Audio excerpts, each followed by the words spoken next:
Doctor Hariram जी।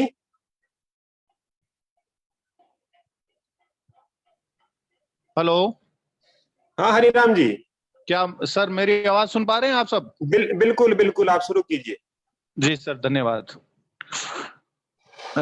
समस्त विद्वजनों से क्षमा याचना सहित थोड़ा वो कनेक्टिविटी में प्रॉब्लम की वजह से 2 मिनट लेट हो गया।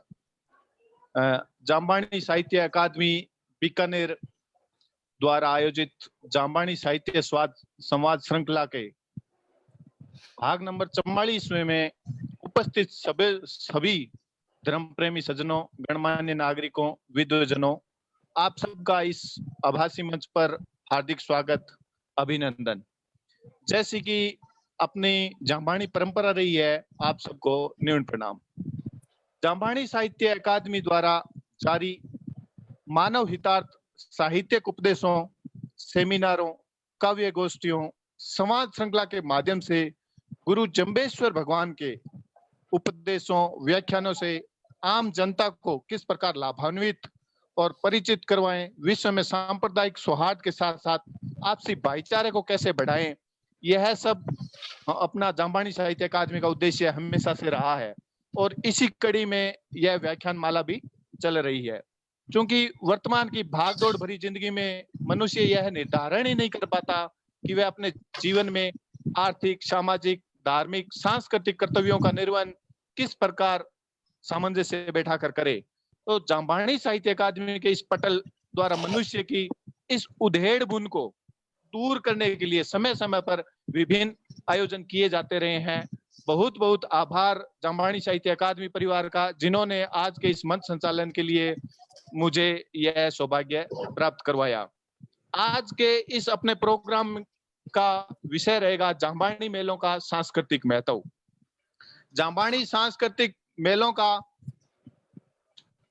क्या महत्व आज के समय में है, इससे हमें पूरा व्याख्यान के लिए हम अपने बीच में उपस्थित है चंद्रभान जी बिश्नोई साहब। आज के हमारे इस कार्यक्रम के मुख्य वक्ता के रूप में हम सुनेंगे चंद्रभान जी बिश्नोई साहब को, जो कि पूरी सांस्कृतिक परंपरा, बिश्नोई समाज की संस्कृति, बिश्नोई समाज का आज क्या लोगों में अच्छा संदेश जाता है, किस प्रकार मेलजोल, सांप्रदायिक एकता, हम इन सब से रूबरू होंगे चंद्रभान जी के वचनों के द्वारा। और आज के इस कार्यक्रम की अध्यक्षता कर रहे हैं अपने बीच सुखराम जी बिश्नोई साहब, जो कि सोनड़ी बाड़मेर से हैं। और आज के इस प्रोग्राम के धन्यवाद ज्ञापन के लिए अपने साथ एडवोकेट आत्माराम जी पुनिया भी जुड़े हुए हैं। और इस समस्त संचालन प्रक्रिया में प्रमुख तकनीकी भूमिका निभाने वाले डॉक्टर लालचंद जी, इस समस्त प्रोग्राम को ऑर्गेनाइज करने वाले जम्बदास जी, आप सबका भी बहुत बहुत स्वागत है। तो आप सबको आज के हमारे मुख्य वक्ता के रूप में उपस्थित होने वाले डॉक्टर चंद्रभान जी बिश्नोई साहब का थोड़ा सा परिचय मैं आप सबको करवा दूं। डॉक्टर श्री चंद्रभान जी बिश्नोई वर्तमान में पीएचडी स्कॉलर है जयनारायण व्यास यूनिवर्सिटी से। इनका गांव एकलखोरी जोधपुर जिले में पड़ता है। पेशे से ये अध्यापक हैं।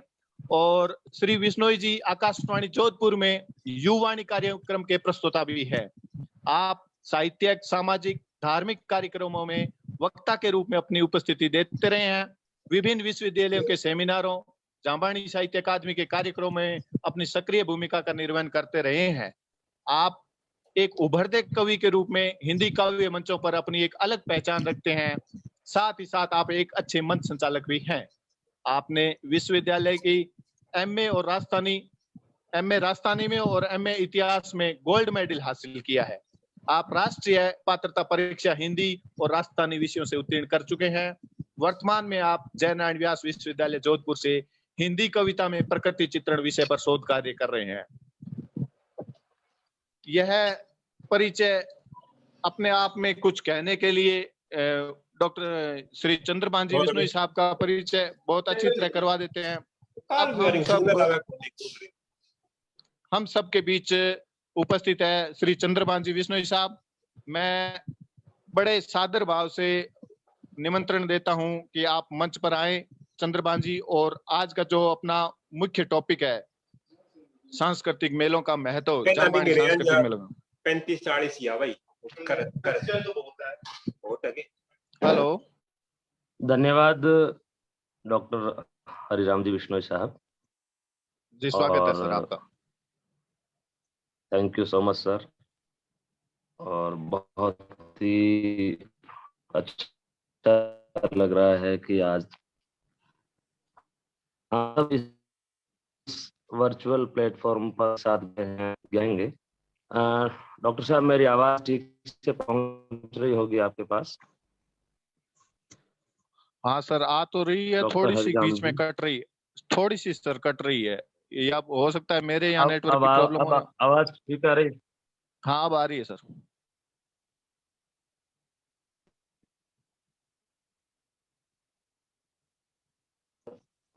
जी जी सर, अब आवाज आ रही होगी। हाँ हाँ चंद्रभान जी, आवाज आ रही है, आप कंटिन्यू रखिए। हेलो।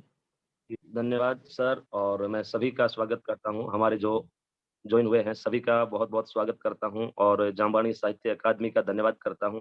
हमारे आज के कार्यक्रम के अध्यक्ष सुखराम जी बिश्नोई, डॉक्टर लालचंद जी बिश्नोई, और श्री विनोद जी जमदास, और आत्माराम जी पूनिया, और डॉक्टर हरिराम जी, सभी का बहुत बहुत धन्यवाद। और हमारे इस वर्चुअल प्लेटफॉर्म पर आचार्य कृष्णानंद जी हमारे साथ है। मैं गुरुदेव को प्रणाम करते हुए अपनी बात यहाँ से शुरू करना चाह रहा हूँ। जैसा कि मुझे विषय दिया गया है कि जामवाणी मेलों का सांस्कृतिक महत्व क्या है, इस विषय पर मुझे बात करनी है आपसे। तो सबसे पहले जब हम मेलों की बात करते हैं तो सबसे पहले बात आती है कि मेलों का अर्थ क्या है, आखिर ये मेले है क्या? तो सबसे पहले हम मेलों के अर्थ की पड़ताल करते हैं। मेलों का अर्थ है मिलन, और मिलन मन का मिलन और तन का भी मिलन, आमने सामने जो मिलन होता है। और मिलन से मुदित शब्द को लें तो मिलकर मुदित होना, प्रसन्न होना। और मेल जोल से भी मेले का अर्थ ले ले सकते हैं। मेल जोल यानी कि भाईचारे की भावना। एक ऐसा समय था जब तकनीक इतनी समृद्ध नहीं थी, तकनीकी विकास हमारा इतना नहीं था। उस समय हमारे मिलन के माध्यम या मिलन के जो स्थान कहे जाते हैं वे हमारे मेले थे। और बहुत दिनों से, बहुत महीनों से बिछड़ा कोई अपना दोस्त जो है वो कहीं हमें मेले में मिलता, हमारे रिश्तेदार मिलते, तो निश्चित तौर पर खुशी होती थी कि हाँ, कहीं न कहीं मुलाकात हुई है, बात होगी और आनंद हम लेंगे। तो हम बात जब शुरू करें कि मिलन का माध्यम जो है वो मेले हैं। और मिलन किसका हो सकता है? मिलन उसका हो सकता है जिसके विचार आपके विचारों से मिलते हो, जो आपकी बात सुनता हो और जिसकी बात आप सुनते हैं। असल मिलन वो है, मिलन भावनाओं का, विचारों का। तो हमारे बहुत सनातन काल से ही कहें, मेलों की परंपरा हमारे यहाँ पर रही है। एक ऐसा स्थान, एक ऐसा समय जिसको चयनित किया गया कि अमुक समय पर हम यहाँ पर मिलेंगे, और बहुत से लोग आते हैं, मिलते हैं, बातें होती है और बहुत कुछ वहाँ से हम लेकर जाते हैं। अब हम भारतीय संस्कृति की बात करें तो यहाँ मेलों के उद्भव की बात करें तो कुछ मेलों के नाम मैं यहाँ से लेना चाहूँगा। जैसे कि कुंभ का मेला है जो कि प्रयागराज इलाहाबाद की हम बात करें, या माघ मेला इलाहाबाद का, या पुष्कर मेला अजमेर राजस्थान की बात करें, सूरज कुंड के मेले हरियाणा की बात करें, या फिर कुंभ का मेला हरिद्वार। ये कुछ उदाहरण थे कि भारत के बड़े मेले जो लगते हैं, और बहुत से लोग, बहुत से हमारे संत जन आते हैं और पुण्य अर्जित करके पुण्य लाभ वहां से लेते हैं।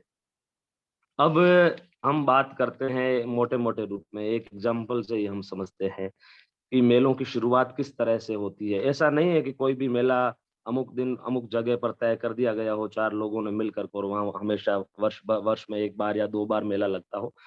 साथियों, ऐसा कुछ नहीं है। होता ये है कि मेला जो है वो बिना किसी उद्देश्य के नहीं हो सकता। कहीं न कहीं कोई न कोई उद्देश्य रहा होगा, कोई न कोई ऐसा कारण रहा होगा, पौराणिक कारण रहा हो या धार्मिक कारण रहा हो, या किसी का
जी, कुछ तकनीकी व्यवधान रहा होगा जिसके कारण हम वापस से कनेक्ट हो रहे हैं।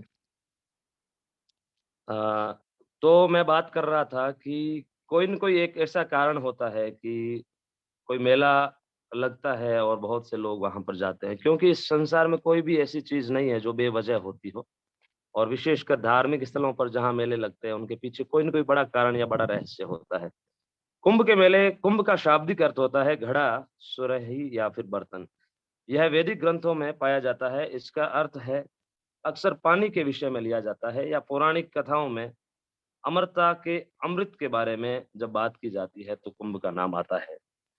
अब जब हम कुंभ की बात करते हैं तो करोड़ों श्रद्धालु जो है कुंभ पर्व स्थल प्रयाग, हरिद्वार, उज्जैन और नासिक में स्नान करते हैं, और प्रत्येक स्थान पर प्रति 12वें वर्ष के अंतराल में अर्ध कुंभ भी होता है। अर्ध कुंभ होता है प्रत्येक 12वें जो है वर्ष, और प्रयाग में 2 कुंभ जो है पर्वों के बीच 6 वर्ष के अंतराल में अर्ध कुंभ भी होता है। खगोल की गणनाओं के अनुसार बात करें तो यह मेला मकर संक्रांति के दिन से प्रारंभ होता है, जब सूर्य और चंद्रमा वृश्चिक राशि में और बृहस्पति मेष राशि में प्रवेश करते हैं। इस दिन को विशेष मंगलकारी माना जाता है, क्योंकि ऐसा माना जाता है कि इस दिन स्नान करने से आत्मा को उच्च लोकों की प्राप्ति सहजता से हो जाती है और हमारा चित्त प्रसन्न हो जाता है, हम आनंद से भर जाते हैं। और यहाँ का जो स्नान है उसे साक्षात स्वर्ग दर्शन के समान माना जाता है। और जब कारणों की बात करें तो वैसे बहुत से कारण गिनाए जाते हैं, मगर एक बहुत बड़ा कारण ये कहा जाता है कि अमृत मंथन जब हुआ था, उस समय इन 4 स्थानों पर अमृत की बूंदें गिरी थी।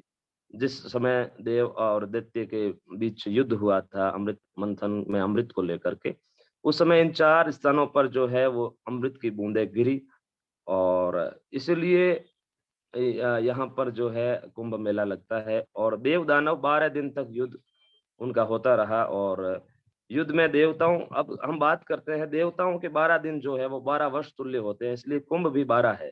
4 धरती पर कुंभ लगते हैं, और ऐसा कहा जाता है कि 8 कुंभ जो है वो देवलोक में भी लगते हैं।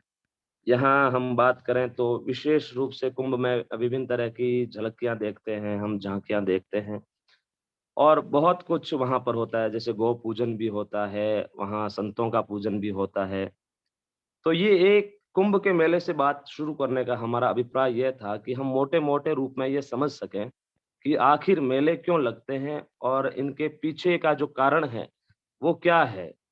और हमें क्या फ़ायदा हो सकता है मेलों में जाने से? मेल-जोल है मेले, और एक-दूसरे को जानने-पहचानने का मौका है। यह बात भी अपनी जगह ठीक है, मगर इससे इतर भी हम जाते हैं और मेलों का जो धार्मिक या पौराणिक महत्व की हम बात करते हैं, उसे जानने के बाद हम मेलों को और अच्छी तरह से समझ पाएँगे। अब हम बात करते हैं कि जांभानी मेले जो है, जांभानी मेलों के बारे में जहाँ तक हम बात करते हैं तो सबसे पहले ये ज़रूरी है कि हम हमारे जांभानी मेले कुछ मुख्य-मुख्य मेलों के बारे में जो है हम यहाँ पर संक्षिप्त में उनका परिचय देते हुए बात करें। क्योंकि अगर तमाम मेलों को लेकर के हम डिटेल में बात करते हैं, तो हमारे पास समय की उपलब्धता है, उसको भी ध्यान में रखना पड़ता है। और इस विषय में मैं धन्यवाद करना चाहूँगा श्री विनोद जी जम्बदास का, और डॉक्टर कृष्ण लाल जी का, और साथ ही साथ भाई नेमा राम जी और भाई मनीष का, जिन्होंने इस विषय में मुझे सामग्री उपलब्ध करवाते हुए ये कहा कि इस तरह से हम, क्योंकि देखिए कोई ये कहता है कि मैं स्वयं जानता हूँ, तो ये दुनिया का सबसे बड़ा झूठ है। क्योंकि तमाम जो डिटेल्स है कहीं न कहीं से हमें लेकर आनी होती है। अगर हम मन से कुछ बना देते हैं, तो वो सत्य से बहुत दूर हो सकता है। इसलिए मैं आप सभी का धन्यवाद करते हुए जांभानी मेलों का संक्षिप्त परिचय आपके सामने रखते हुए, विस्तार में हम बात करेंगे मेलों के सांस्कृतिक महत्व पर। मगर उससे पहले बहुत ज़रूरी है कि संक्षेप में हम ये जानें कि जांभानी मेले जो है, उनके पीछे क्या कारण रहा है, किस जगह पर मेला लगा तो उसका क्या कारण रहा हो, ये तमाम बातें जानना ज़रूरी है। तो सबसे पहले हम बात करें जांभानी मेलों में, तो नाम आता है मुकाम का। साथियों, मुकाम शब्द ही इतना विस्तृत और व्यापक है कि इस एक शब्द पर बात की जाए, तो मुझे लगता है ये 24 घंटे भी कम पड़े। मुकाम शब्द अपने आप में पूर्ण है, क्योंकि मुकाम के बाद कुछ भी शेष नहीं रह जाता है। मुकाम का हम अर्थ लें तो मुकाम का अर्थ होता है जहां पहुंचना है, वो अंतिम सीढ़ी जिसे मंजिल कहते हैं, उसका नाम मुकाम है। और मुकाम पर जब आदमी पहुंच जाता है तो मुझे नहीं लगता कि वहां जाने के बाद कहीं और पहुंचने की कोई ख्वाहिश शेष रहती है। और सज्जनों, वाकई जम्बेश्वर भगवान की जो पवित्र स्थली है, जहाँ समाधि स्थल है गुरु महाराज का, उसका नाम है मुकाम। और मुकाम का अर्थ हम लें तो मुकाम का अर्थ है मंजिल, और हमारी मंजिल वही है जिसका नाम है मुकाम। मुकाम मेले को लेकर मुझे जो मुकाम का आसोज मेला है, उसको लेकर के कुछ जानकारियाँ मुझे मिली थी कि ये मेला किसने शुरू किया, क्यों किया। और फाल्गुनी मेले को लेकर के जो है मैं थोड़ा कन्फ्यूज़ में था, तो डॉक्टर कृष्णलाल जी से बात हुई तो वे बता रहे थे कि फाल्गुन मेला उसी समय से जस्ट बाद जब गुरु महाराज जो है वो दिव्य लोक चले गए थे, और उसके बाद से वहां पर रणधीर जी, बाबल नाथो जी और रेडो जी ने उनके नेतृत्व में शिवरात्रि से अमावस्या तक कुछ दिन बाद से ये मेला शुरू किया गया था, फाल्गुन का मुकाम मेला। और आज इस मेले में भारत भर से हजारों लाखों श्रद्धालु आते हैं और सुख शांति अमन की कामना जम्बेश्वर भगवान से करते हैं। तो ये पूर्व में परंपरा थी वहां से ही कि मुकाम का जो फाल्गुन मेला है ये शुरू होता है। मुकाम में एक मेला लगता है आसोज की अमावस्या को। ये फाल्गुन की अमावस्या का मेला है, और आसोज अमावस्या का जो मेला है उसकी हम बात करें उससे पहले हम बात करते हैं कि मुक्ति धाम के नाम से मशहूर मुकाम जो है वो राजस्थान के बीकानेर की नोखा तहसील में स्थित है। और यहाँ के मेले की जो शुरुआत है वो विल्होजी महाराज द्वारा संवत 1648 में की गई थी। विल्होजी महाराज ने जाम्भोजी के समाधि स्थल पर इस मेले की शुरुआत की। और विल्होजी लिखते हैं कि अवसर मिलिया मोमणा भड़ मेड़ो कद होय। साथियों, इस पंक्ति का बहुत गूढ़ रहस्य है। अवसर मिलियो मोमणो भड़ मेड़ो कद होय। कैसा अवसर मिला है, और ये अवसर मुकाम में ही क्यों मिला है? हालांकि विल्होजी मुकाम से बहुत दूर थे उस समय, फिर भी ये अवसर मुकाम में ही क्यों मिला है, ये प्रश्न विचार करने योग्य है।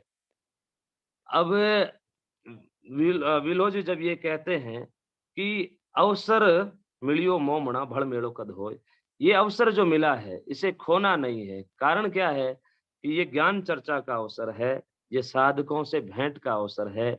यहाँ आएंगे, ज्ञान चर्चा होगी, हमारा मन जो है वो प्रसन्न होगा, और एक नई ऊर्जा और एक नई स्फूर्ति हम यहाँ से प्राप्त करेंगे। इसलिए विल्होजी ने लिखा है कि और अवसर न जाने कब मिले, ये जो अवसर मिला है हम इसका लाभ लें, हम इस अवसर को भुनाएं। तो विल्होजी जब ये बात लिखते हैं तो इसके पीछे बहुत से कारण रहे हैं। और विल्होजी कहते हैं कि दुखी बिहावे तुम बिना, हरि बिना धीर न होए। भगवान से मिलन का वियोग जब असीम हो जाए, असहन्य हो जाए, और परमात्मा के बिना जीव धीरज न धरे, तो वह मुकाम की ओर दौड़ पड़ता है। यह बात विल्होजी कहते हैं। कितने गूढ़ अर्थ है इसके। जब उत्कंठा प्रबल हो जाए, हरि मिलन की इच्छा असीमित हो जाए, लगन एक ही लग जाए कि गिरधर गोपाल के पास जाना है, गुरु महाराज के धाम जाना है, तो हमें मुकाम की याद आती है। और मैंने शुरुआत में जैसा कहा था कि मुकाम के बाद आदमी की ख्वाहिशें खत्म हो जाती है, उसके बाद हम परम पद को प्राप्त कर लेते हैं, और कहीं ना कहीं एक असीम शांति का अनुभव हमें होता है। तो और कहते हैं हमारे कविजन की कैसे मुकाम तालवे जाऊं मैं, दर्श गुरु का पाऊं मैं कैसे जाऊं, क्योंकि कहते हैं कि जब तक संतों का आशीर्वाद नहीं मिलता। हम धन्य हैं कि आज की इस मीटिंग में आचार्य कृष्णानंद जी का आशीर्वाद हमें मिल रहा है, और ये हमारे बड़े भाग है कि वर्चुअल प्लेटफॉर्म पर भी हमारे संत जन हमारे साथ है और हमें आशीर्वाद दे रहे हैं।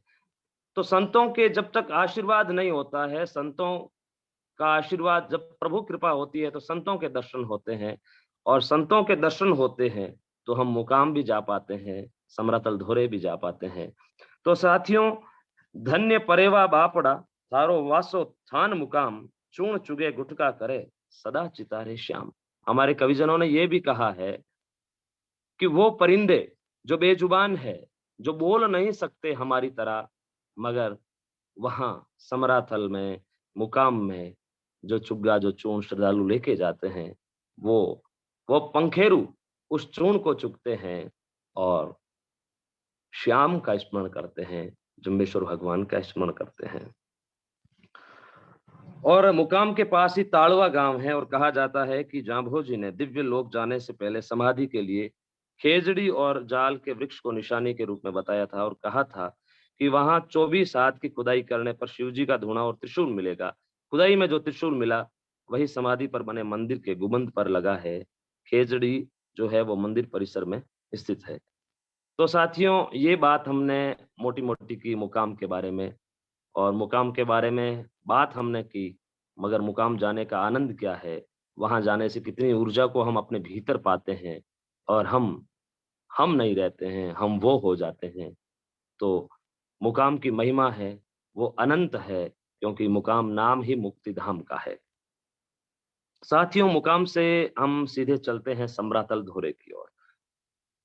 ये समरातल की हम बात करें तो समरातल गुरु महाराज का उपदेश स्थल था और संवत 1542 को कार्तिक बदी अष्टमी को पंथ स्थापना समरातल धोरे पर हुई।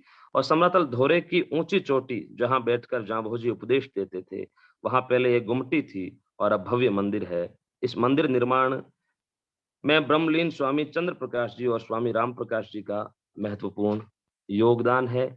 और समरातल धोरे पर न जाने कितने भजन लिखे गए हैं। समरातल धोरे की जो महिमा है वो अनंत है। उस महिमा को हम कहाँ तक कहें और कहाँ तक गाएं, कहाँ तक कहें युगों की। अब हम समरातल और मुकाम के बाद हम चलते हैं जांभोला धाम। हम जांभोलाव चलते हैं और जांभोलाव की महिमा है वो अनंत है, अनंत महिमा है जांभोलाव धाम की। जांभोलाव जांभो जी के नाम से ही जुड़ा हुआ एक स्थान है। जोधपुर के फलोदी तहसील से लगभग 15 से 20 किलोमीटर पूर्वोत्तर में एक बड़ा तालाब, जिसे स्वयं जांभो जी खुदवाते हैं, जम सरोवर के नाम से जो जाना जाता है। जांभोलाव पर बने मंदिर में सफेद मकराने के पत्थर का एक पूर्वाभिमुख सिंहासन है और कहते हैं कि इसी पर बैठकर जांभो जी तालाब खुदाई का काम देखते थे। तालाब के पास पशु कर माफी का एक शिलालेख भी लगा हुआ है। उस समय तत्कालीन जो शासक थे, उन्होंने गुरु महाराज के उपदेशों से प्रभावित होकर पशु कर माफ किया था। और जांभोलाव को विशन तीर्थ भी कहा जाता है, कलयुग का तीर्थ भी कहा जाता है, और विशन तालाब भी कहा जाता है, कपिल सरोवर भी कहा जाता है और यति तालाब भी कहा जाता है। तो एक ऐसी जगह है जांभोलाव जहां जांभो जी ने खुद जो है वहां उपस्थित रहकर अपने भक्तों से एक सरोवर वहां पे खुदवाया था, बनवाया था। और जब जांभो जी खुद वहां बैठते हैं और कितने प्रेम से वो भक्त लोग जो है ये काम करते हैं, तो उस स्थान की महिमा और उस सरोवर में स्नान की महिमा हम जानते ही है कि कितनी बड़ी महिमा होगी। वो जांभोलाव धाम का जल जो है वो देव रूप है, वो अमृत के समान है। और वहां जाने मात्र से, प्रेम और भाव से जाने मात्र से हमारी बहुत सी विकृतियां और विकार, चाहे वो तन के हो चाहे मन के हो, अपने आप चले जाते हैं। क्योंकि कहते हैं कि जब ईश्वर की कृपा होती है तब गुरु की प्राप्ति होती है, समर्थ गुरु की प्राप्ति होती है। तो जम्बेश्वर भगवान की जब कृपा होती है तो संत जनों का आशीर्वाद भी होता है और ये धरती, यहाँ का जीवन हमें स्वर्गमय लगता है। हमने मुकाम की बात की, हमने जांभोलाव की बात की। बात करने से ही इतना आनंद आ सकता है, इतने आनंद की प्राप्ति हो सकती है। तो सज्जनों, जब वहां जाएंगे मन से, भाव से, और गुरु महाराज के चरणों में शीश निभाएंगे, चरण वंदना करेंगे, आरती और साखी बोलेंगे, संतों का आशीर्वाद लेंगे, तो वो आनंद कितने गुना बढ़ जाएगा। और वहां जाने के बाद ऐसा लगेगा कि हाँ, यह किताबों में ही नहीं लिखा है, बल्कि यह सच भी है कि धरती पर भी स्वर्ग होता है, बस उस स्वर्ग को समझने की, महसूस करने की जरूरत है। और इसके लिए जरूरी है कि हमारे कर्म अच्छे हो, क्योंकि कहते हैं कि अगर हमारे कर्म अच्छे नहीं हैं, हमारे पाप कर्म बहुत ज्यादा है और पुण्य कर्म बहुत कम है, तो हमें संतों का संग और सत्संग भी नसीब नहीं होता है। जैसा कि तुलसी बाबा कहते हैं, सत्संगत आदि घड़ी आदि में पुनियाद, और संत समागम हरि कथा तुलसी दुर्लभ दोय। तो आज की इस ज्ञान चर्चा में हम सभी बने रहें। अभी हमारा कार्यक्रम जो है 30 मिनट का शेष है, और ये 30 मिनट हमारे लिए बहुत ही महत्वपूर्ण है। साथियों, जामवाणी मेलों का सांस्कृतिक महत्व, जामवाणी साहित्य अकादमी की ओर से ये जो इस विषय पर बोलने का मुझे कहा गया है, दायित्व दिया गया है, इस दायित्व को मैं कहाँ तक निभा पाऊंगा ये तो आप सब मुझे बताएंगे। और इस दरमियान अगर कुछ तथ्यात्मक गलतियां भी मेरी होती है, तो मुझे लगता है कि वो सब आप मुझे माफ करेंगे उसके लिए भी। जहाँ तक मैंने जामवाणी साहित्य अकादमी की पुस्तकों से और हमारे जो सीनियर है, हमारे जो शोध किया है जिन्होंने इन विषयों पर, उनसे चर्चा के बाद मैं ये तमाम पॉइंट्स यहाँ पर लेकर आया हूँ और आपके साथ साझा कर रहा हूँ। तो हम आगे बढ़ते हैं, और हमने बात की कि यहाँ जो तालाब है उसके पास पशु कर माफी का एक शिलालेख भी लगा हुआ है। यहाँ से भी एक ऐतिहासिक जानकारी हमें मिलती है। और उसके बाद हम बात करें कि पूर्व में ये जो जाम्बूलाव धाम है, यहाँ जाम्बो जी के आने से पहले भी किस तरह से संत जनों का आगमन रहा हो और यहाँ पर तपस्या हुई है। तो इससे पहले हम बात करें तो कपिल मुनि ने यहाँ तपस्या की थी, ऐसा माना जाता है। और ये भी कहा जाता है कि पांडवों ने भी यहाँ पर यज्ञ किया था, और उसके बाद कलयुग में यहाँ जाम्बो जी आए और उन्होंने ये सरोवर खुदवाया। अब यहाँ मेलों की बात करें तो चैत्र अमावस्या को एक मेला भरता है और दूसरा मेला भाद्रपद पूर्णिमा को भरता है। चैत्र अमावस्या के मेले की हम बात करें तो संवत 1648 में विलोजी द्वारा ये मेला यहाँ प्रारंभ किया गया था। और उसके बाद हम बात करें भाद्रपद पूर्णिमा का जो मेला है, वो विलोजी के सहयोग से ही पली गांव के माधोजी और उन विलोजी ने मिलकर के इस मेले को शुरू किया था, इसलिए इस मेले का नाम माधा मेला भी इसे कहते हैं। और उसके बाद हम आगे बढ़ते हैं और चलते हैं पीपासर गांव। पीपासर को कौन नहीं जानता। पीपासर नाम जो है वो पीपासर प्रगटे। तो पीपासर में गुरु महाराज का अवतार हुआ, गुरु महाराज अवतरित हुए पीपासर की धरती पर। और जाम्भोजी का एक जन्माष्टमी का जो मेला है वो पीपासर में लगता है। गुरु महाराज का वहां जन्म हुआ था और जन्माष्टमी का उत्सव बड़े धूमधाम के साथ पीपासर में मनाया जाता है। और पीपासर में गुरु महाराज बचपन में रहे थे। और लोहट जी और हंसा जी की बात करें तो उनकी जो स्थली है, उनकी कर्म स्थली है पीपासर गांव, अपने आप में नाम ही काफी है। और धन्य है पीपासर और धन्य है गुरु महाराज के अनुयायी हम सब। राजस्थान सरकार की ओर से एक पेनोरमा का निर्माण कार्य भी यहाँ जारी है। और अब हम पीपासर के बाद चलते हैं जांगलू। जांगलू की हम बात करें तो देशनोक से 10 से 12 किलोमीटर दक्षिण पश्चिम में यहाँ पर जांगलू धाम है। और यहाँ चोला और चिंपी जो है, मेहोजी मुकाम से यहाँ चोला, चिंपी और टोपी लेकर आए थे। और जांगलू के वर्तमान मंदिर की नींव जो है वो संत मनरूप जी ने रखी थी। और हम बात करें कि ये नींव है वो संवत 1883 में चैत्र सुदी नवमी सोमवार को रखी गई थी। और यहाँ पर पहला मेला जो है वो चैत्र अमावस्या को और दूसरा मेला जो है वो भाद्रपद की अमावस्या को भरता है। इसके बाद हम राजस्थान से बाहर निकलें और उत्तर प्रदेश की ओर चलें तो एक नाम आता है लोदीपुर का, जो कि मुरादाबाद उत्तर प्रदेश में है। और ऐसा कहा जाता है कि भ्रमण के समय जाम्बो जी लोदीपुर पहुंचे थे और वहां गुरु महाराज ने खेजड़ी का जो पेड़ है वो लगाया था। और वहां पर मेला भरता है और भारत भर से श्रद्धालु इस धाम में आते हैं। और गुरु महाराज के जो 8 धाम हैं उसमें लोदीपुर का जिक्र भी है। और भारत वर्ष से श्रद्धालु आते हैं लोदीपुर। खेजड़ी का पेड़ जब जांबोजी जी ने वहां लगाया था साथियों, तो एक संकेत, एक संदेश हमारे लिए ये भी था कि कहीं ना कहीं खेजड़ी के लिए हम कुछ करें, क्योंकि खेजड़ी का वृक्ष जो है उसकी महिमा अनंत है, अनंत गुणा खेजड़ी के वृक्ष की महिमा है। भगवान शिव को प्रिय है खेजड़ी, और जांबोजी जी को तो कितनी प्रिय थी ये हम सब जानते ही है।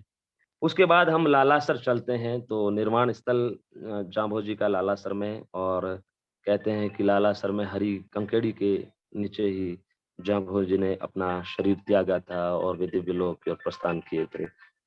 इसके बाद हम बात करते हैं लाला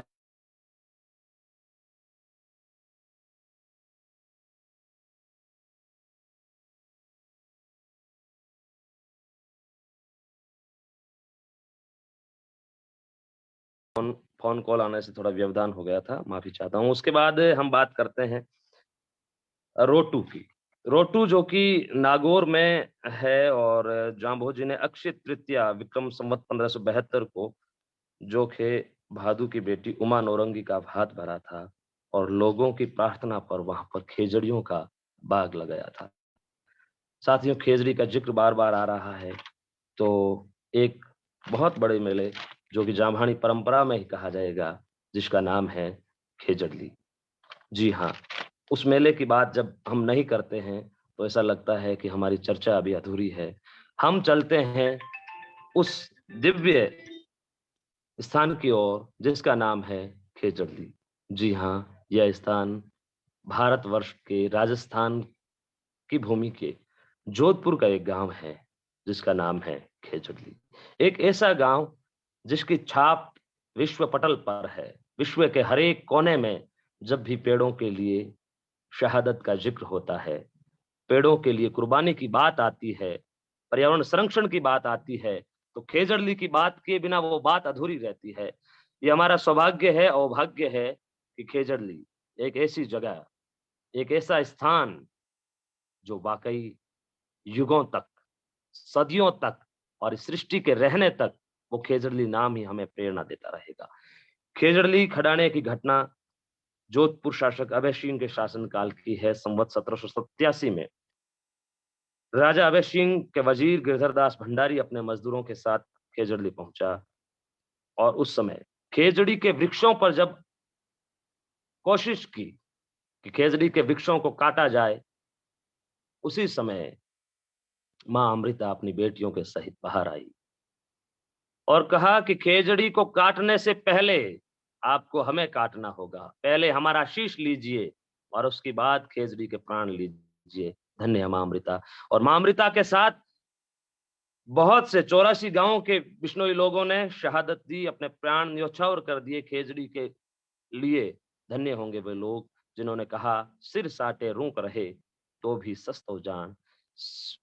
वृक्ष के लिए अगर हमारा शीश भी चला जाए तो हमें कोई परवाह नहीं है, वृक्ष बचना चाहिए, क्योंकि वेदों और पुराणों में ये लिखा है कि वृक्ष पुत्र के समान होता है।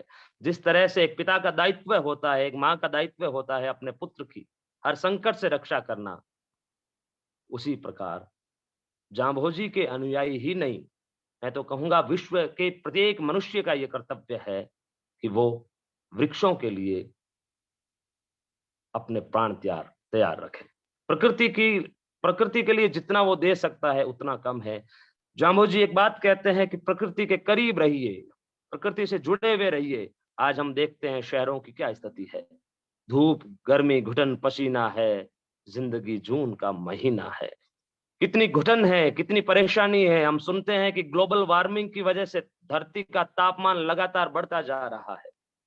समुद्र तटीय जो इलाके हैं उनकी स्थिति को हम सभी जानते हैं कि डूबने की कगार पर हैं वो शहर। साथियों, कई बार ऐसा होता है कि वर्षा होती नहीं है, और कई बार ऐसा होता है कि अतिवृष्टि हो जाती है। कभी हमने सोचा है कि ये सब होता क्यों है? आखिर इस असंतुलन की जड़ कहाँ है? उस असंतुलन की जड़ मनुष्य है, जिसकी भूख इतनी बढ़ चुकी है कि वो प्रकृति के जो अनमोल धरोहर है उनका यूज करना चाहता है। साथियों, प्रकृति हमारे लिए देने को तैयार है, मगर लेने का भाव हमारे पास होना चाहिए। अगर भाव नहीं है तो कहीं ना कहीं हम कुछ ले भी नहीं सकते। प्रकृति के पास हमारे लिए हर इच्छा पूरी करने की ताकत है, मगर लेने का भाव नहीं है। हम धमकी देकर प्रकृति से लेना चाहते हैं, मगर ये भूल जाते हैं कि प्रकृति प्रणाम करने से देगी। कहीं ना कहीं गुरु महाराज ने ये बात कही थी उस समय, वो बात आज जब हम कोरोना जैसी बीमारियों को देखते हैं तो याद आते हैं गुरु महाराज कि उन्होंने ऐसा क्यों कहा था। साथियों, पेड़ों के करीब रहें, नदी के करीब रहें, झीलों झरनों के करीब रहें, टीलों के करीब रहें। क्यों रहें? क्यों रहें? पर्वतों के साए अच्छे क्यों है?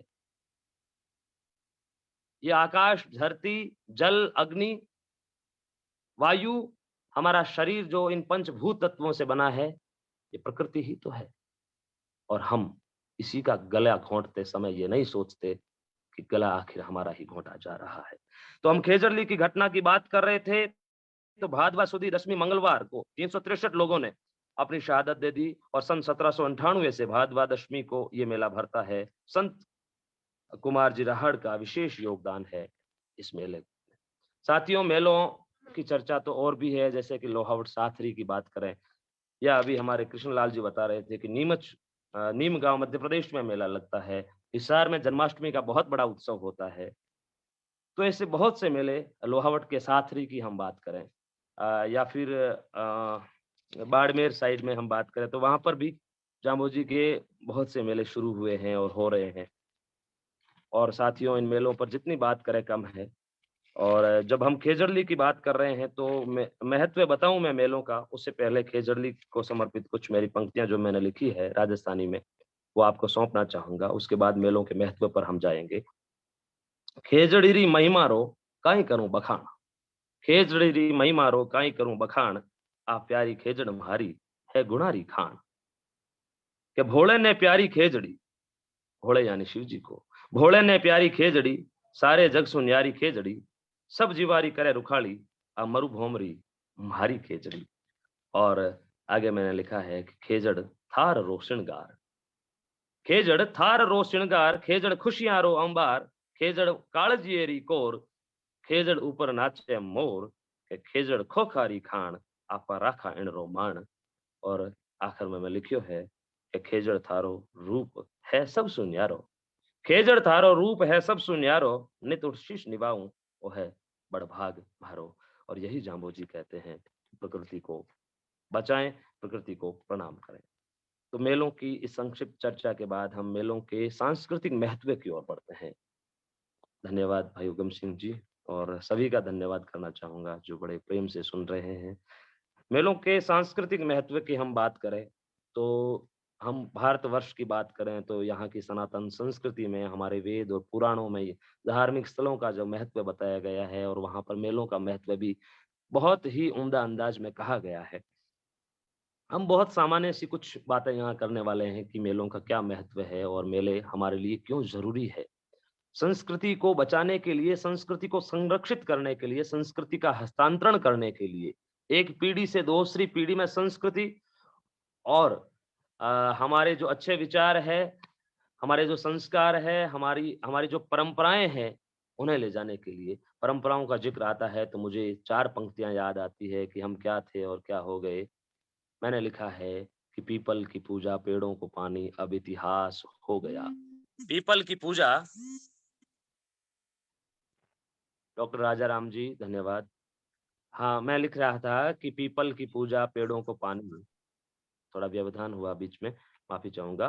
पीपल की पूजा, पेड़ों को पानी, अब इतिहास हो गया। दादा का चौपाल, दादी की कहानी, अब इतिहास हो गया। सोचते हैं तो दिल दर्द से तड़प उठता है, वो नदियों का नीर और आंखों का पानी, अब इतिहास हो गया। न तो वो दादा का चौपाल बचा है, न दादी की वो कहानियां बची है, न वो पीपल की पूजा बची है, न पेड़ों के लिए पानी बचा है। मनुष्य पेड़ों का पानी पी रहा है, मनुष्य पंखेरुओं का पानी पी रहा है, मनुष्य गाय की रोटी खा रहा है, मनुष्य कुत्ते की रोटी खा रहा है, और उसके बाद हम आशा करते हैं कि हमारे साथ कुछ अच्छा नहीं हो रहा है। साथियों, प्रकृति की ये तमाम जीव, इनको पालने की जिम्मेदारी ईश्वर ने मनुष्य को श्रेष्ठ सिद्ध करके इसलिए इस धरती पर भेजा है कि ये जीव जो हैं, कहीं ना कहीं अपने कर्मों से इन जीवों को भी यहाँ आना पड़ता है धरती पर, कि मनुष्य तुम्हारा भरण पोषण करेगा, मगर मनुष्य इन सब जीवों का हिस्सा भी खा रहा है। और कहीं ना कहीं कोरोना जैसी बीमारियों के आने की वजह भी यही है कि हम धर्म से विमुख होते जा रहे हैं, हम संतों की वाणी से अलग होते जा रहे हैं, हम गुरु जम्बेश्वर भगवान के उपदेशों से कहीं ना कहीं टूटते जा रहे हैं, कटते जा रहे हैं, 29 नियमों को नहीं मानते हैं और फिर दावा करते हैं कि हम बिश्नोई है। साथियों, कहीं ना कहीं संदेह होता है अपने होने पर। तो हम बात कर रहे थे कि किस तरह से हमारी परंपराएं, नदियों का नीर किस तरह से हम प्रदूषित करते जा रहे हैं, बिना सोचे समझे कुछ भी हम ले जा करके। सुनील बिश्नोई जी धन्यवाद। बिना सोचे समझे कुछ भी ले जा करके हम नदियों में डाल आते हैं। हम नहीं सोचते हैं कि हम देवताओं का अपमान कर रहे हैं। समुद्र देव माना गया है, नदी को देवी माना गया है। गंगा जैसी पवित्र नदियों को प्रदूषित करने से हम नहीं चूकते हैं। हम पाप कमा रहे हैं या पुण्य, यह सोचने की बात है। साथियों, अगर तीर्थ स्थलों से, अगर पवित्र धामों से हमें ऊर्जा प्राप्त करनी है तो कहीं ना कहीं हमारा भाव भी पवित्र होना चाहिए। कहते हैं कि कहीं अन्यत्र पाप करते हैं, उनका प्रायश्चित हम तीर्थ स्थान पर जाकर करते हैं, हमारे पाप कट सकते हैं, कटते हैं। मगर कहते हैं कि तीर्थ स्थान पर किया गया पाप वज्र लिपि में अंकित हो जाता है, जिसे काटने का कोई भी विधान विधि ने तय नहीं किया है। मगर बहुत से ऐसे लोग हैं जो तीर्थ स्थानों पर जाकर न जाने क्या क्या नहीं करते हैं। ये सोचने और विचार करने की बात है। तो साथियों, हम बात करते रहे हैं कि क्या क्या हम बदल गए हैं। गांव ढाणी आंगन बचा कर रखना, क्या नहीं बचाया है, क्या बचा रहे हैं हम? गांव को नहीं बचा पा रहे हैं हम, ढाणियों को नहीं बचा पा रहे हैं, और आंगन जो घरों में गोबर से लिपा हुआ था आज कहीं नजर नहीं आता। गांव ढाणी आंगन बचा कर रखना, मटकी झूला सावन बचा कर रखना। मटकी की जगह घरों में फ्रिज आ चुके हैं। फिर कहते हैं गला खराब है, फिर कहते हैं कि ठंड लग गई, फिर कहते हैं ये हो गया। साथियों, होना तय है। गांव ढाणी आंगन बचा कर रखना, मटकी झूला सावन बचा कर रखना, तार तार है रिश्ते खून के नगरों में, तो थोड़ी सी प्रीत पावन बचा कर रखना। तो थोड़ी सी प्रीत पावन भी अगर बचा कर रखते हैं तो कहीं ना कहीं ये हमारी जीत होती है। अब के जब तुम जाओ थोड़ा सा गांव ढूंढ लाना, बूढ़े बरगद हरियल पीपल की छांव ढूंढ लाना, यहाँ तो हराने को आमादा है हर शख्स, तुम छूकर बूढ़ी अम्मा के पांव, जीतने का दांव ढूंढ लाना। साथियों, कहीं ना कहीं हम विस्मृत करते जा रहे हैं अपनी परंपराओं को। ये पंक्तियां मैं इसलिए कह रहा हूं कि ये हमारी संस्कृति से संबंधित है, और विषय भी यही है कि मेलों का, जांबानी मेलों का सांस्कृतिक महत्व क्या है। इन पंक्तियों से मैं महत्व की ओर आपको जोड़ना चाहूंगा कि बहुत सी ऐसी परंपराएं हैं, बहुत सी ऐसी परंपराएं थी कि जब हम उठें तो धरती माँ को प्रणाम करें, उसके बाद जब स्नान कर लें सूर्य भगवान को नमस्कार करें, उसके बाद अपने माता पिता गुरुदेव के चरण वंदना करें, उनको प्रणाम करें, उसके बाद ईश्वर को याद करें और फिर काम के लिए निकलें। गाय को रोटी दें, कुत्ते के लिए रोटी दें। मगर कहीं ना कहीं हम इन परंपराओं को विस्मृत करते जा रहे हैं, भूलते जा रहे हैं, और इन परंपराओं को भूलने के अर्थ भी हम जानते हैं क्या होते हैं। तो मेले जो है वो हमें परंपराओं से जोड़ते हैं, हमारी संस्कृति को संरक्षित रखने का माध्यम है, साधन है मेले। विचारों का आदान प्रदान, इनका बहुत बड़ा महत्व है। जैसा कि विलो जी कहते हैं कि अवसर मिलियो मौनो भड़मेड़ो कद होए। ये एक ऐसा अवसर मिला है, ज्ञान चर्चा का अवसर मिला है। एक साथ बैठकर हम ज्ञान की बात करें, धर्म की बात करें, नीति की बात करें। मगर कहीं ना कहीं मेलों से ज्ञान चर्चाएं भी हटती जा रही है। ये आज का कटु सत्य है, चाहे हम इसे स्वीकारें या नहीं स्वीकारें, क्योंकि स्वीकारने या नहीं स्वीकारने से सच बदल नहीं जाता, सच हमेशा सच ही रहता है। ज्ञान चर्चा के बाद हम आगे बढ़ते हैं तो पहनावे की बात आती है। हम हमारे जो मुकाम मेले की बात करें, या जाम्बूलाल धाम की बात करें, या लोधीपुर धाम की बात करें, यहाँ पर पूरे देश से लोग आते हैं, और विदेश में भी जो हमारे बिश्नोई रहते हैं वे भी यहाँ आते हैं। और यहाँ आते हैं तो हम देखते हैं उनके पहनावे की बात जब हम करें तो सफेद जो वस्त्र है वो पहनकर बिश्नोई समाज के लोग यहाँ आते हैं। एक अलग पहनावा है, एक अलग हमारा परिचय है। और धोती और साफे की बात करें तो एक समय ऐसा था जब मेले में आने वाले भाई जो है वो धोती साफे में आते थे, चाहे उनकी उम्र 25 हो या 75 हो। उसके बाद महिलाओं की बात करें तो साड़ा और चुनरी की हम बात करते हैं। और डॉक्टर कृष्णलाल जी बता रहे थे कि पंजाब से हमारे भाई जब यहाँ आते थे, हरियाणा से आते थे, तो एक चादर लपेटे रखते थे। यह भी एक संस्कृति का हिस्सा है। चादर लपेटे हुए कोई है तो इसका अर्थ ये है कि वो पंजाब से है। और इसके अलावा हम बात करें तो उत्तर प्रदेश और मध्य प्रदेश से जो श्रद्धालु आते हैं, उनके सिर पर एक टोपी होती है, टोपी पहने हुए आते हैं। तो हम बात ये कहना चाह रहे हैं कि एक पहनावा किस तरह से, किस जगह का कैसा है, यह भी हम इन मेलों में आने के बाद पता चलता है। हमारे खान-पान का भी पता चलता है। देखिए हमारे देश में जब अनेकता में एकता की बात कही जाती है कि हम विभिन्न भाषा-भाषी होने के बाद भी, विभिन्न प्रांतों के होने के बाद भी हम एक हैं, और यही एकता यहाँ पर इन मेलों में देखी जाती है। और बिश्नोई समाज के मेलों में एक बहुत अच्छी बात जो आजकल कम देखी जाती है मगर किसी ज़माने में बहुत देखी जाती थी, जैसा कि डॉक्टर साहब बता रहे थे कि एक अलग चमक, एक अलग ओज हमारे चेहरे पर था, एक अलग तेज हमारे चेहरे पर था कि 50 लोगों में से आप देख सकते हैं कि यहाँ से गुरु जांभो जी का अनुयायी कौन है, बिश्नोई कौन है। एक ऐसी चमक, एक ऐसा ओज हम देखते थे कि औरों से हम भिन्न हैं, औरों से हम अलग हैं। और जब हम पहले की बात करते तो सगाई और रिश्ते जो बनते थे वो भी मेलों में कहीं न कहीं मिलन होता था एक-दूसरे को, और वहाँ पर संबंध भी तय हो जाते थे। तो ये भी एक बहुत बड़ी अहमियत थी। और हम बात करें तो सामाजिक जो एकता की बात करते हैं, वो हमें मेलों में नज़र आती थी। हम अपने समाज की बात करें तो बहुत सी बड़ी-बड़ी पंचायतियाँ हैं वो मेलों में होती थी। बहुत से अपराधों के लिए दंड जो है वो वहाँ सुनाए जाते थे, किस अपराध के लिए किसको क्या सज़ा देती है।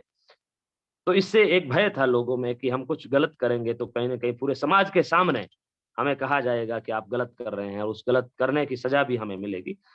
तो ये एक परंपरा भी हमारी थी। और जांबोलाव जो है, जांबा में विशेष रूप से जो है वो बिश्नोई समाज की जो पंचायती है उसके लिए वो मेला जाना जाता था। और अपराधियों में एक डर था कि हमें बेनकाब किया जा सकता है। तो ये भी एक महत्व था। ये परंपरा आज कम हो रही है, मगर बहुत सी परंपराएँ आज भी है। जैसे साहित्य की बात करें तो अब प्रचुर मात्रा में बहुत बड़े रूप में हमारे बिश्नोई समाज की जो बड़ी पत्रिकाएँ हैं, अमर ज्योति की बात करें, जमज्योति या जो भी पत्रिकाएँ हैं, वो मेलों में हमें स्टॉल वहाँ लगे होते हैं और उन पत्र-पत्रिकाओं के माध्यम से हम उन्हें खरीदते हैं, उनके सदस्य बनते हैं, तो कहीं न कहीं हमारे घर में सत साहित्य पहुँचता है और हम और हमारे बच्चे जो है उस साहित्य को पढ़ कर के गुणों को धारण कर पाते हैं। विद्वानों की जब बातें हैं, जांबोई जी के जो शब्द हैं, उन्हें कहीं न कहीं आत्मसात कर पाते हैं और उनके पदचिन्हों पर चलने के लिए वो तैयार होते हैं। तो साहित्य जो है, कहते हैं कि साहित्य समान और कला के विहीन, साक्षात नर पशु पुच्छ विषाणहीन। वो एक ऐसा मनुष्य है जिसमें साहित्य, संगीत और कला की जानकारी नहीं है। वो मनुष्य पशु के समान है, बस फ़र्क इतना है कि पशु के पूँछ होती है और उस मनुष्य की पूँछ नहीं होती है, ऐसा शास्त्रों में बताया गया है। साहित्य के बाद हम एक बहुत बड़ा महत्व जो मैं जांभानी मेलों का सांस्कृतिक महत्व है, जो यहाँ पर कहना चाहूँगा जाते-जाते मैं अपनी बात पूरी कर रहा हूँ। और मैं कहना चाहूँगा कि एक महत्व, बहुत बड़ा महत्व जो मैं देखता हूँ और हम सभी देखते हैं जामानी मेलों का, वो है हमारी संस्कृति। एक ऐसी संस्कृति जो बाकी से हमें अलग बनाती है। वैदिक परंपरा में, वेदों में, उपनिषदों में, हमारे धर्मशास्त्रों में बहुत बार ये लिखा गया है, हर जगह ये लिखा गया है कि हमें प्रकृति संरक्षण करना चाहिए। पेड़ों की पूजा क्यों होती है? तुलसी को देव क्यों माना जाता है? पीपल की पूजा क्यों होती है? खेजड़ी की पूजा क्यों होती है? इन सब के कारण हमारे शास्त्रों में वर्णित है। और जम्बेश्वर भगवान का जब अवतार होता है और जम्बेश्वर भगवान हमें उपदेश देते हैं, अपने शब्द में भी 120 शब्दों की जब हम बात करते हैं, तो वहाँ पर भी और शब्दों के इतर हम बात करते हैं 29 नियमों की जो नियमावली हमारे लिए बनी है, उनमें भी ये कहते हैं कि रूख लीलो नहीं घावे। कहीं न कहीं पानी को छान कर पीने की बात कही गई है, जल स्रोतों के प्रति सम्मान की बात कही गई है, स्वच्छता की जो बात कही गई है, पर्यावरण संरक्षण की जो बात कही गई है, वो बहुत ही महत्वपूर्ण है। अगर हम मूल देखें, उन 29 नियमों का मूल देखें, तो सबसे पहले हम कहते हैं कि सेरा करो स्नान। सुबह जल्दी स्नान करना चाहिए। जांबो जी सबसे पहले ये बताते हैं। अब स्नान करना चाहिए, गुरु महाराज ऐसे भी कह सकते थे, मगर एक जल्दी विशेषण इसलिए जोड़ा है, क्योंकि कहते हैं कि अगर हम सुबह जल्दी स्नान करते हैं, तो उस जल के जो अणु है वो अमृत के समान होते हैं। और जल्दी स्नान से हमारी बुद्धि ठीक रहती है, हमारा मन जो है वो प्रफुल्लित रहता है, हम आनंद में रहते हैं और हमारे तन के बहुत से विकार मात्र जल्दी स्नान करने से ही दूर हो जाते हैं। तो ये कितनी बढ़िया बात है कि सैरो करो स्नान शील संतोष शुचि प्यारो। अगर ऐसा हम करते हैं तो कहीं न कहीं शील की संतोष की प्राप्ति होती है। तो ये बात हमारे लिए बहुत ही महत्वपूर्ण है, जल्दी स्नान हम करें। तो ये भी एक प्रकृति से जुड़ा हुआ ही तत्व है। तो मेलों का सांस्कृतिक महत्व मैं देखता हूँ, तो मेलों में जाने से हम और हमारे बच्चे जो है, वो ये सीख पाएँगे कि किस तरह से प्रकृति संरक्षण के लिए हमारा समाज काम करता है। आज हम जब मेलों में देखते हैं, तो बहुत से ऐसे स्वयंसेवक जो है वो प्रकृति संरक्षण का काम मेलों में करते हुए नज़र आते हैं। कहीं वृक्षारोपण हो रहा है, तो कहीं प्लास्टिक के कचरे को हटाते हुए संदेश दिया जाता है कि प्लास्टिक जो है वो पर्यावरण के लिए नुकसानदेह है और पेड़ जो है वो हमारी धरोहर है, हम पेड़ बचाएं। तो एक बहुत बड़ा महत्व है जो मैं देखता हूँ वो पर्यावरण संरक्षण का है। और ये आदान प्रदान मेलों में आने से हम सीखते हैं कि किस तरह से पर्यावरण संरक्षण के जरिए हम आगे बढ़ सकते हैं। तो जामवाणी मेलों का सांस्कृतिक महत्व विषय पर मैंने अपनी बात रखने की कोशिश की है और उम्मीद करता हूँ, आशा करता हूँ कि आपको अच्छा लगा होगा। मैं एक बार फिर से धन्यवाद करना चाहूँगा जामवाणी साहित्य अकादमी बीकानेर का और आज के इस कार्यक्रम के अध्यक्ष सुखराम जी बिश्नोई का, डॉक्टर लालचंद जी बिश्नोई का, हमारे संचालक डॉक्टर हरिराम जी बिश्नोई का, श्री विनोद जी जमदास का, श्री आत्माराम जी पूनिया का और धन्यवाद करना चाहूँगा डॉक्टर कृष्णलाल जी का कि जिन्होंने इस विषय पर मेरी मदद की। और उन तमाम साथियों का धन्यवाद जो ज्वाइन हुए और बड़े ध्यान से मन से सुना। अब मैं डॉक्टर हरिराम जी को पुनः आमंत्रित करता हूँ। बहुत बहुत आभार श्री चंद्रभान जी बिश्नोई साहब का। आपने अपने वक्तव्य द्वारा आज की युवा पीढ़ी के साथ साथ बड़े बुजुर्गों को भी यह महसूस करवाया कि किस तरह से अपने जो विश्नोई समाज के मेले लगते हैं, उन जो परंपराएं अपने बुजुर्गों ने चला रखी है, उन परंपराओं का वर्तमान समय में कितना महत्व है और कितने कुछ आज की युवा पीढ़ी इसे सीख पाती है। विभिन्न क्षेत्रों के प्रतिनिधि मेलों में आते हैं और अपनी अपनी संस्कृति का आदान प्रदान कितनी अच्छी तरह से कर पाते हैं, यह सब युवा पीढ़ी को सीखने को मिलता है। आज के इस आर्थिक युग में वैसे तो जान पहचान का परिचित होने का समय नहीं मिलता, लेकिन एक मेला ही ऐसा स्थान होता है जहां विभिन्न संस्कृतियों का समन्वय एक साथ होता है। आपने कुंभ के मेले से बात शुरू करके कुंभ के मेले के साथ साथ अपने विश्नोई समाज के लगने वाले प्रमुख मेलों, मुकाम मेला है, सम्राथल धोरा, लाला सरसात्री, जाम्बुड़ाव धाम, लोधीपुर, यहाँ तक कि जांगलू तक का भी आपने वर्णन बहुत अच्छी तरीके से किया है।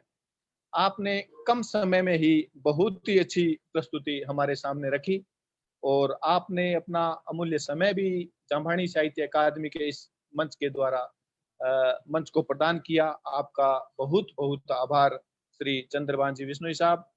अब आज के इस प्रोग्राम के अध्यक्षता कर रहे श्री सुखराम जी बिश्नोई साहब से सुखराम जी बिश्नोई साहब का परिचय मैं आप सबके बीच रखना चाहता हूं।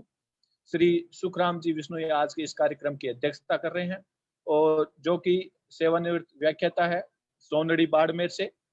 इनकी शिक्षा बीएड एमए के साथ अंग्रेजी एमए उत्तीर्ण कर चुके हैं और सेवानिवृत्त पद से ये राजकीय उच्च माध्यमिक विद्यालय सोनड़ी बाड़मेर से इन्होंने रिटायरमेंट लिया अपना। 40 वर्ष बहुत लंबा समय, 40 वर्ष 18 दिन की इनकी गौरवमयी सेवा राज्य सरकार के साथ रही है। बहुत बहुत बहुत कम लोग होते हैं जो इतने वर्ष तक राज्य सरकार की सेवाओं के माध्यम से समाज को, बच्चों को, विद्यार्थियों को लाभान्वित कर पाते हैं। मैं इनके सामाजिक कार्यों की बात करूं तो वर्तमान में सुखराम जी बिश्नोई साहब बिश्नोई सेवा समिति जंबेश्वर मंदिर सोनड़ी से के कोषाध्यक्ष पद पर भी हैं और इनके पुत्र पुत्री भी अभी वर्तमान में राज्य सरकार में अपनी सेवाएं दे रहे हैं। आज के इस प्रोग्राम के मार्फत चंद्रभान जी ने अपने को क्या क्या बताया, उनका क्या महत्व, क्या इन सब के प्रस्तुतिकरण के साथ साथ अपने भी विचार अपने साथ साझा करेंगे। सुखराम जी बिश्नोई साहब, सर आपका इस आभासी मंच पर स्वागत है, अभिनंदन है। आप आइए और हमें भी अपने शब्दों से लाभान्वित करवाएं। श्री सुखराम जी बिश्नोई साहब।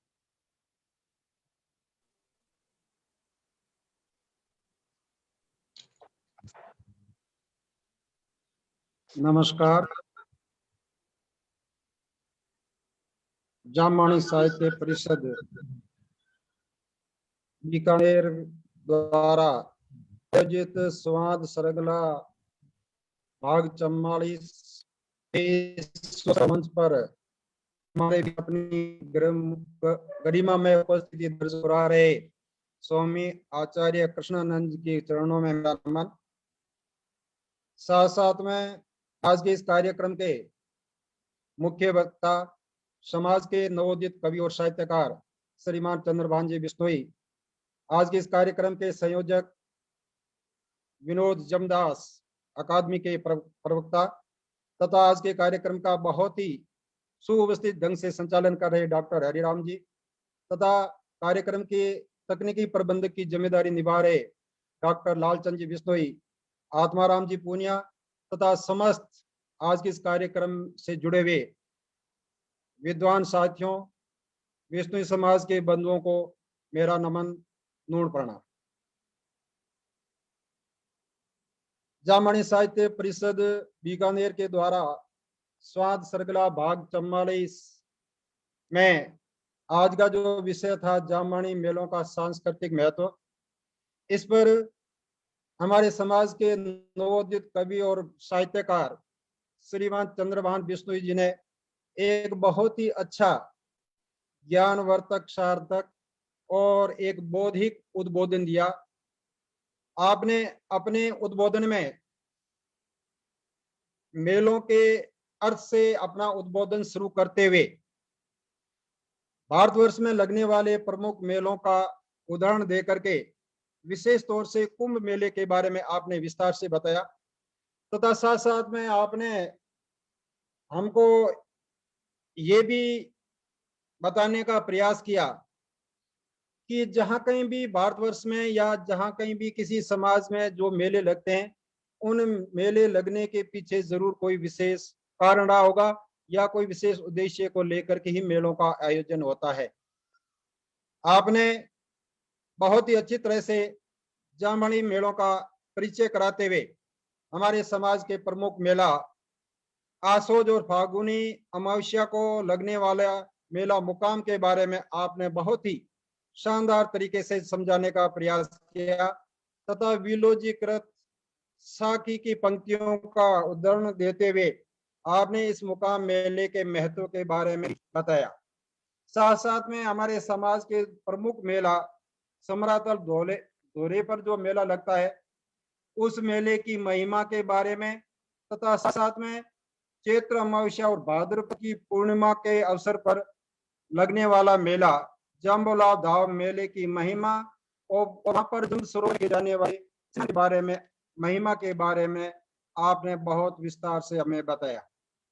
इसी क्रम में आपने पिंपासर मेला, जहां पर जन्माष्टमी को मेला लगता है, उस मेले के बारे में समाज के चैत्र अमावस्या और भाद्रपद की अमावस्या को लगने वाला जांगलू मेला, लोदीपुर मेला, लालासर सात्री का मेला तथा रोटू के मेले में तथा रोटू में जहां जो बाग है तथा खेजड़ी वृक्ष के बारे में विस्तार रूप से आप बताया तथा साथ में इसी समाज के मेलों की श्रृंखला में आपने खेजड़ी मेला, जो कि भाद्वा सुदी दशम को दिन लगता है, उसके बारे में तथा खेजड़ी पेड़ के बारे में विस्तार रूप से बताया।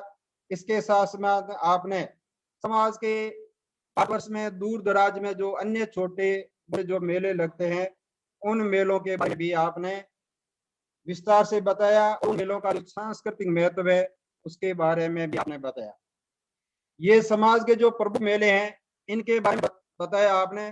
साथ साथ में इस अवसर पर ये मैं बताना चाहूंगा कि भारतवर्ष में जहां कहीं भी बिश्नोई समाज के जो लोग हैं, वहां पर अपने धार्मिक आस्था के केंद्र के रूप में उन्होंने वहां पर जरूर छोटी मोटी छात्री या मंदिर बना रखे हैं तो वहां पर भी हर जगह साल में एक बार या 2 बार हर जगह मेले लगते हैं, और वहां पर मेले लगने पर आसपास के जो लोग हैं वहां मेलों पर एकत्रित होते हैं, एकत्रित होकर के समाज की गतिविधियां, सामाजिक बुराइयां, समाज ने क्या पाया क्या खोया, इसके बारे में वो विस्तृत रूप से चर्चा करते हैं, और समाज में जो भी बुराइयां आदि की है उनको किस प्रकार हम दूर कर सकते हैं, इस प्रकार के इन छोटे छोटे मेलों करके लोग चर्चा करते हैं।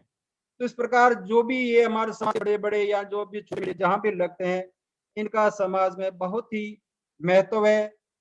तो इस सब के बारे में आज के हमारे इस कार्यक्रम के प्रवक्ता श्रीमान चंद्रभान बिश्नोई जी ने बहुत विस्तार से बताया, उनके लिए उनको बहुत बहुत धन्यवाद देना चाहूंगा। आज के इस कार्यक्रम के समस्त संयोजक, संचालक और पूरी अकादमी के मेंबर्स को, कि जिन्होंने इतने दूर दराज क्षेत्र में बैठे हुए मुझ जैसे व्यक्ति को आज के इस कार्यक्रम के अध्यक्षीय पद की जिम्मेदारी दी, इसलिए मैं समस्त लोगों का आभार प्रकट करना चाहता हूं। बहुत बहुत धन्यवाद। जय हिंद, जय भारत।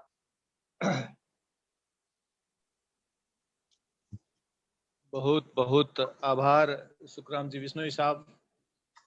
यह जाम्बानी साहित्य अकादमी का भी अहोभाग्य ही माना जाएगा कि आप जैसे अनुभवी व्याख्याता का हमसे जुड़ाव बना रहे, और हम सब की यही कोशिश रहती है कि चाहे बिश्नोई समाज का अनुभवी व्यक्ति चाहे कहीं पर भी हो, उन सब का अनुभव समाज के साथ साथ अन्य समाजों को भी मिले, यह प्रक्रिया और अनवरत जारी रहे।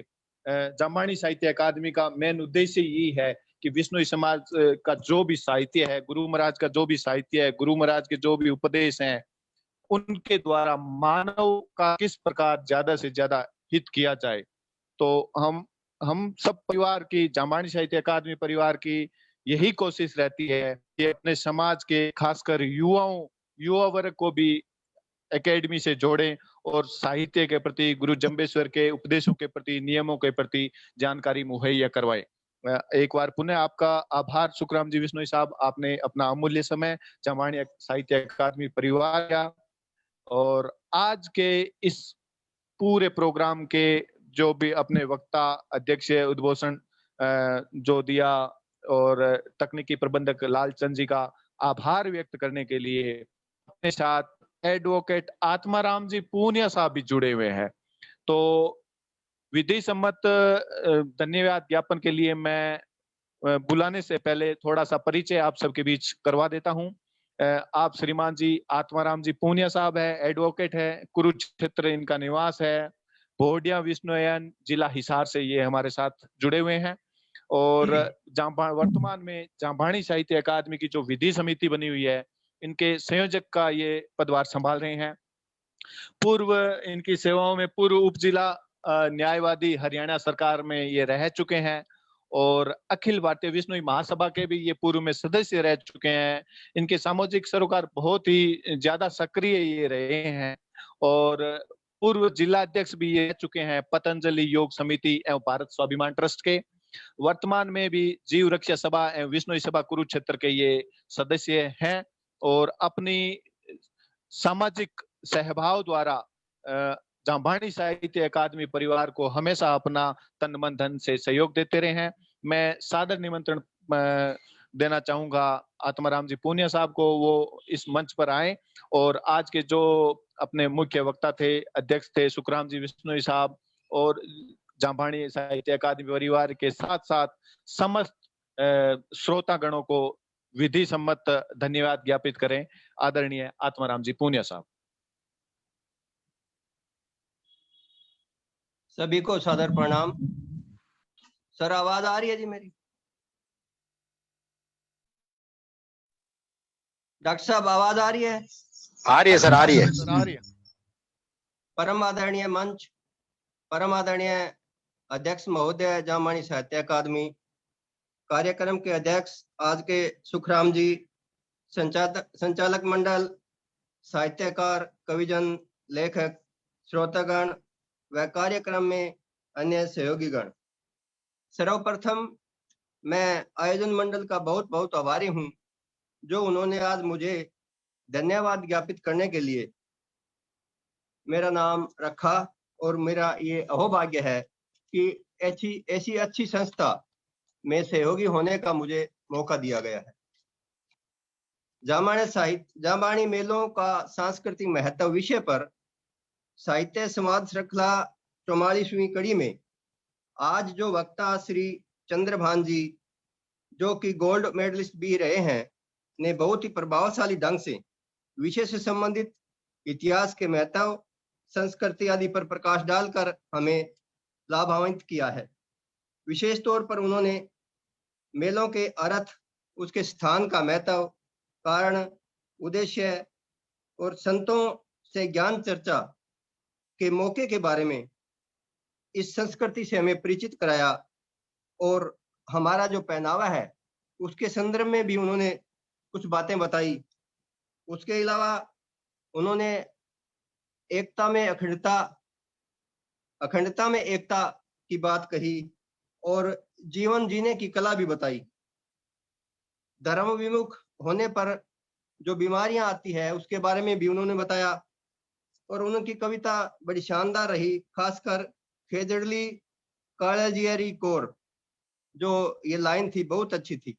इसके अलावा उन्होंने स्नान और साहित्य के ऊपर भी प्रकाश डाला। आज के इस कार्यक्रम की शोभा आदरणीय श्री चंद्रभान जी ने बहुत ही बखूबी बढ़ाई है। उनका मैं जामबानी साहित्य अकादमी की तरफ से बहुत बहुत आभार प्रकट करना चाहता हूं, और आशा करता हूं कि भविष्य में भी वो अपना योगदान और समय हमें देते रहेंगे। इसके अलावा आज के कार्यक्रम के अध्यक्ष महोदय सुखराम जी, जिनके बारे में भी डॉक्टर साहब ने डिटेल में बताया था, उन्होंने भी अपना सहयोग देकर कृतार्थ किया हमें, उनका भी बहुत बहुत धन्यवाद। तकनीकी प्रबंधन में डॉक्टर लालचंद जी हमेशा अपनी तकनीकी ज्ञान से हमें रूबरू कराते रहते हैं। विभिन्न मीटिंगों में और इस प्रकार के कार्यक्रमों में हमें वो ये उन्होंने सिखाकर हमें इस लायक बनाया है कि हम भी आज इसमें भाग ले रहे हैं, जबकि हमें तकनीकी ज्ञान नहीं था। उसके अलावा संयोजक जमदास जी, जो कि एक हमारी सभा के ही नहीं, मैं कहूँगा कि वो एक आदर्श पुरुष है, उनका भी योगदान बहुत महत्वपूर्ण है। संचालक डॉक्टर हरिराम जी की योग्यता तो हर कोई जानता है, वो अपनी योग्यता से भी साहित्य अकादमी को लाभान्वित करते रहते हैं। सभी का बहुत बहुत आभार। इसके अतिरिक्त कार्यक्रम में जो अन्य सहयोगीगण है और खासकर श्रोतागण, जिन्होंने लगातार हमारे साथ बने रहकर बहुत अच्छा साथ निभाया है, उनका भी बहुत बहुत धन्यवाद। आदरणीय स्वामी कृष्णानंद जी के नेतृत्व में अन्य सभी की उपस्थिति जो यहाँ आज रही है वो गरिमामयी थी, उन्हीं का भी आभार। इसके अलावा मैं विशेष तौर पर 4 लाइनें और कुछ कहना चाहता हूं कि हम सौभाग्यशाली हैं जो श्री विष्णु भगवान जी ने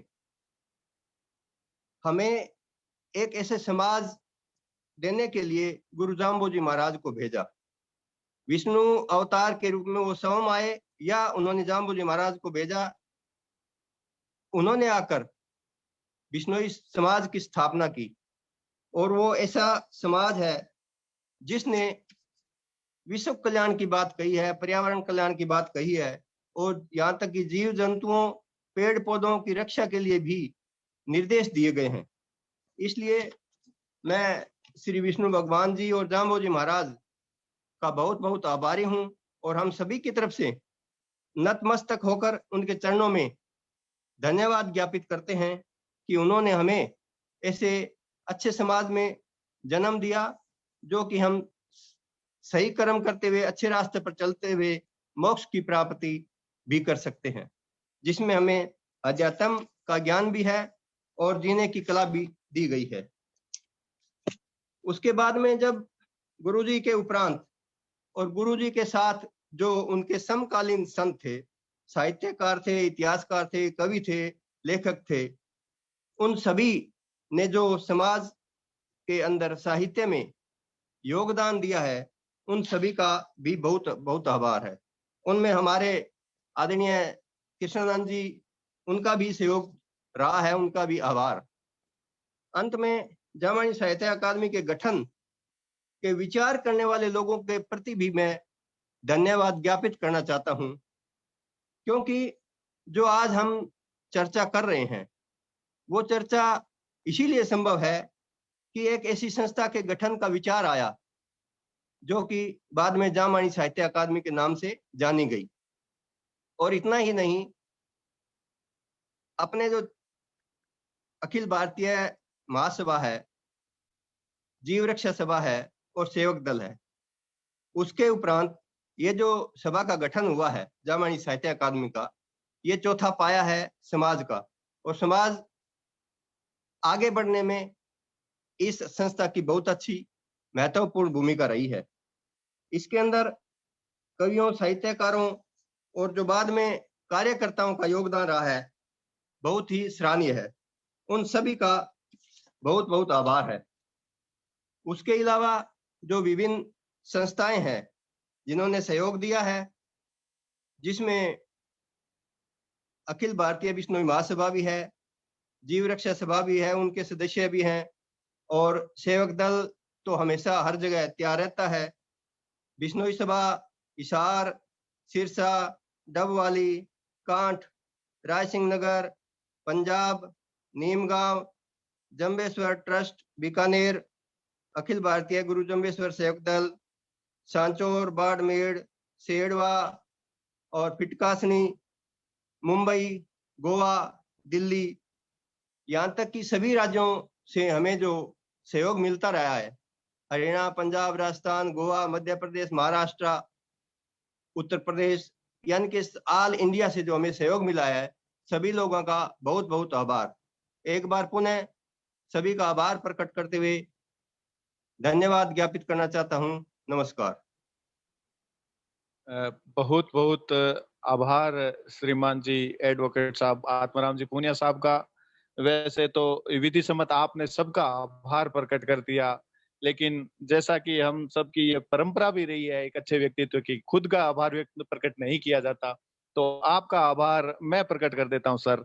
आपने आपके शब्दों के माध्यम से जो पूरे जामवाणी साहित्य अकादमी परिवार के, आज के वक्ता के और आज के अध्यक्ष महोदय के, तकनीकी संचालक महोदय के, या अपने जो संयोजक है जमदास जी का, इनका जो आभार प्रकट किया अच्छे शब्दों के द्वारा, जरूर इनका भी मनोबल उच्च हुआ होगा कि आपने उनको इतनी अच्छी तल्लीनता से सुना है, तभी आपने इतना अच्छा आभार प्रकट किया है। आपका भी बहुत बहुत आभार प्रकट सर।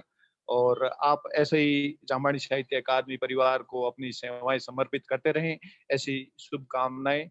बोलिए गुरु जंबेश्वर भगवान की जय।